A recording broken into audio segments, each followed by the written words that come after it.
ঘৰত আহিছোঁ ভাত বনাবলৈ। ঘৰত আহিছোঁ এতিয়া ভাত বনাবলৈ। ব্ৰইলাৰ মাংস আমাৰো আনি থৈছে, এতিয়া বনাম। গৰম কৰিছোঁ, তোমাৰ আলুখিনি ভাজি ল'ম অলপমান। মই তেজপাত দুটামান দি দিছোঁ আৰু লগতে পিঁয়াজ অলপ দি দিছোঁ। ফ্ৰাই হৈ আছে, দি দিছোঁ।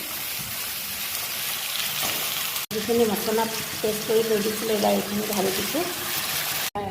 হালধি নিমখ দি দিওঁ।